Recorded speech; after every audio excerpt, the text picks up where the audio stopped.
Hello दोस्तों, सबसे पहले मैं आपसे रिक्वेस्ट करना चाहती हूँ कि वीडियो देखने के बाद सब्सक्राइब ज़रूर कर लीजिएगा। मैं इन वीडियोस को बनाने में बहुत मेहनत करती हूँ और इसी से मैं अपना खर्चा चलाती हूँ। जो भी सब्सक्राइब करेगा, मैं दुआ करती हूँ कि उसकी ज़िंदगी बहुत अच्छी, अमीर और खुशहाल हो। प्लीज़ प्लीज़ सब्सक्राइब कर लीजिएगा। मेरा नाम आयेशा है। मेरी उम्र 21 साल है और मैं लाहौर में रहती हूँ। मेरे अब्बू दुबई में काम करते हैं। वे 8 साल पहले दुबई चले गए थे क्योंकि पाकिस्तान में उनका छोटा सा बिजनेस ठीक से नहीं चल रहा था। घर में मैं, अम्मी और मेरा छोटा भाई हसन ही होते थे। मेरा एक ही भाई है। मैं उससे बहुत प्यार करती हूँ। हसन मुझसे 2 साल छोटा है, लेकिन हम दोनों हमेशा एक दूसरे का साथ देते थे। यह उस वक्त की बात है जब मैं और भाई मैट्रिक के पेपर देने के बाद घर में फ्री थे और आगे कॉलेज में एडमिशन के लिए इंतज़ार कर रहे थे। मैं इंतहा की होशियार हूँ और मेरी पढ़ाई हमेशा अच्छी रही थी। इन दिनों मेरा ज़्यादातर वक्त भाई और अम्मी के साथ ही गुजरता था। हम तीनों अक्सर शाम को बैठकर चाय पीते, पुरानी यादें ताज़ा करते और कभी कभी टीवी पर कोई अच्छी फिल्म देख लेते थे।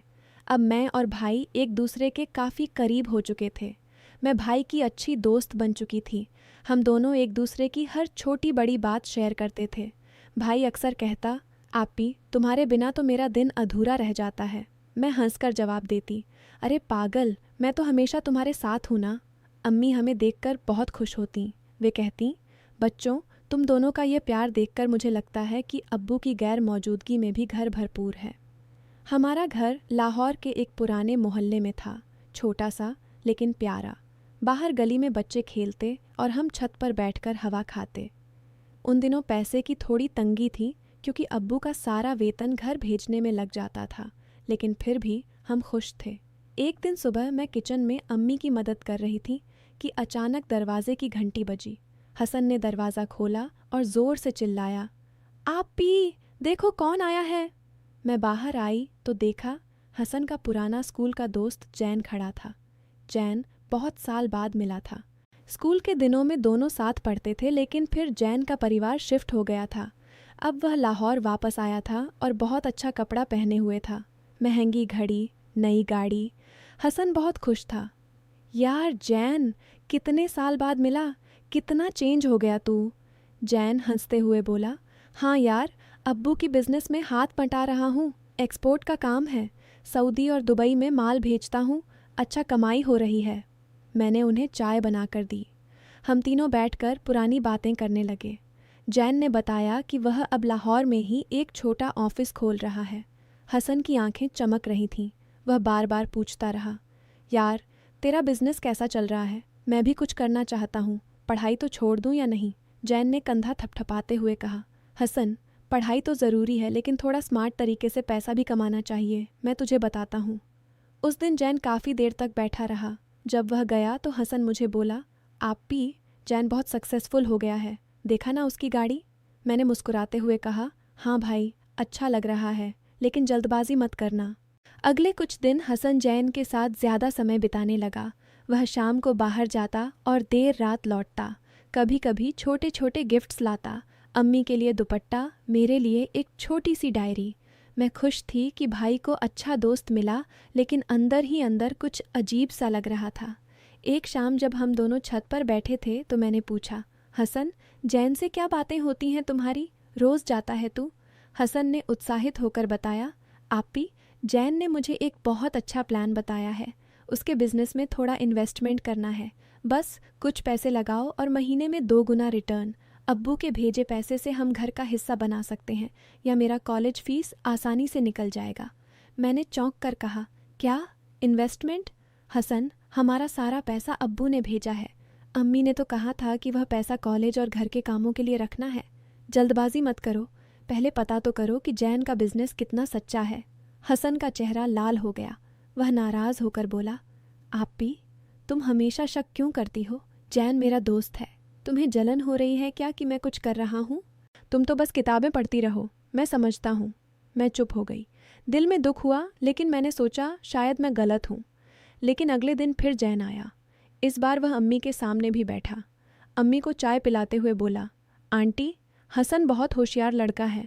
मैं उसे अपने साथ पार्टनर बना रहा हूँ। बस थोड़े पैसे लगाने हैं। रिटर्न इतना अच्छा कि आप लोग खुश हो जाएंगे।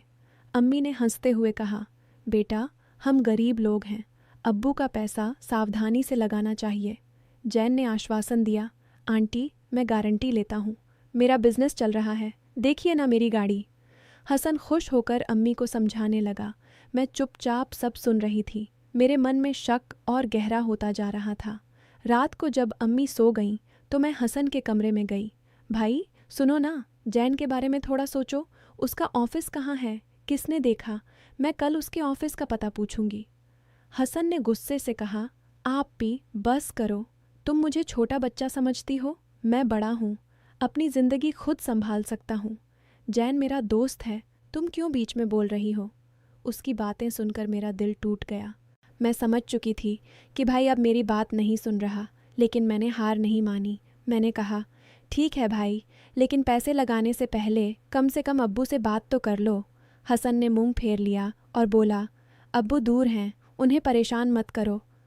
अगले 2 दिन हसन ने मुझसे बात ही नहीं की।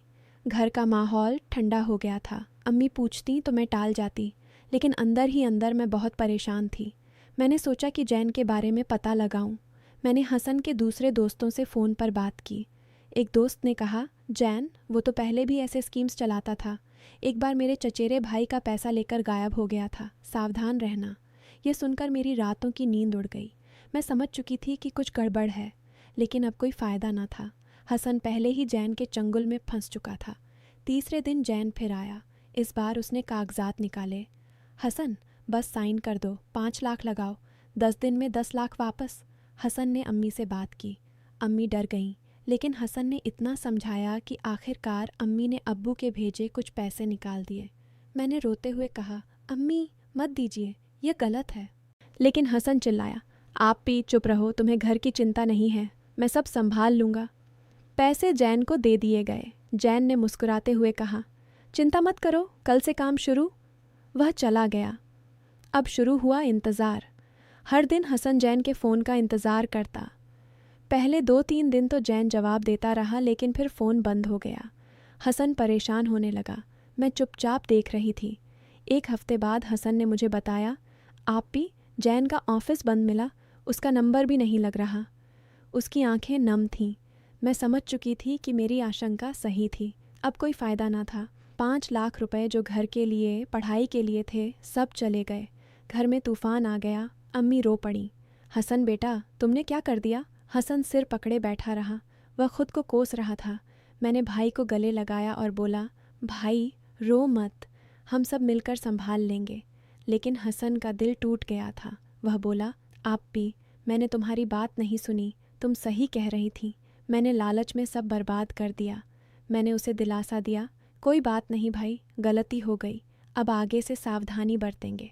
अगले कई दिन घर में उदासी छाई रही। अम्मी की तबीयत खराब हो गई। डॉक्टर ने कहा तनाव की वजह से। मैं और हसन दोनों ने मिलकर अम्मी की देखभाल शुरू की। मैंने घर पर ट्यूशन शुरू कर दी। पड़ोस की छोटी छोटी लड़कियों को पढ़ाने लगी। हसन ने भी एक दुकान पर पार्ट टाइम काम ढूंढ लिया। शाम को वह दुकान पर जाता और रात को घर आकर हम तीनों बैठकर बातें करते। धीरे धीरे हमने फिर से बचत शुरू की। हसन अब मेरी हर बात सुनता। वह कहता, आप भी, तुमने मुझे बचाया, अगर तुम ना होती तो मैं और डूब जाता। 1 महीने बाद हमने छोटा सा घरेलू बिजनेस शुरू किया। अम्मी के हाथों की सिलाई और मेरी ट्यूशन से जो पैसा आता, उससे छोटी छोटी चीज़ें बनाकर बेचते। हसन ने बाज़ार में बेचने का काम संभाला। धीरे धीरे पैसा वापस आने लगा। अब्बू को जब पता चला तो उन्होंने भी सपोर्ट किया। उन्होंने लिखा, बच्चों गलती से सीखो, लालच कभी अच्छा नहीं, मेहनत और ईमानदारी से जो कमाया वो हमेशा रहता है। धीरे धीरे हसन कॉलेज के लिए तैयारी करने लगा। मैंने भी अपनी पढ़ाई जारी रखी। हमारा परिवार पहले से ज़्यादा मजबूत हो गया था। अब हम एक दूसरे पर भरोसा करते थे। जैन जैसा दोस्त कभी नहीं आया, लेकिन हमने सीख लिया कि सच्चे दोस्त वही होते हैं जो सलाह देते हैं, न कि लालच दिखाते हैं। दोस्तों, यह थी मेरी और मेरे भाई हसन की कहानी। लालच ने हमें बहुत नुकसान पहुंचाया, लेकिन परिवार की एकता और ईमानदारी ने हमें फिर से खड़ा कर दिया। मैं उम्मीद करती हूँ कि आपको मेरी स्टोरी ज़रूर पसंद आई होगी। यह कहानी हमें सिखाती है कि जल्दबाजी और लालच कभी अच्छा नहीं होता। परिवार में खुलकर बात करो, एक दूसरे की सलाह सुनो और मेहनत से आगे बढ़ो। सच्ची कमाई वही जो मेहनत से हो। जो भी मेरी कहानी सुनकर कुछ सीखा हो वह अपनी ज़िंदगी में ज़रूर लागू करे। और हाँ, अगर आपको मेरी कहानी अच्छी लगी तो प्लीज़ चैनल को सब्सक्राइब कर लीजिएगा। हर रोज़ एक नई कहानी सुनने के लिए हमारे चैनल के साथ जुड़े रहिए। आपकी दुआओं से मैं और भी अच्छी कहानियाँ लाती रहूँगी। अल्लाह आपको खुश रखे, अमीर बनाए और हमेशा परिवार की खुशियों से भरपूर रखे। मिलते हैं अगली कहानी में। ख्याल रखिएगा। कहानी की लंबाई लगभग 1850 शब्दों की है। विस्तृत वर्णन, संवाद और भावनात्मक प्रवाह को ध्यान में रखकर लिखी गई है।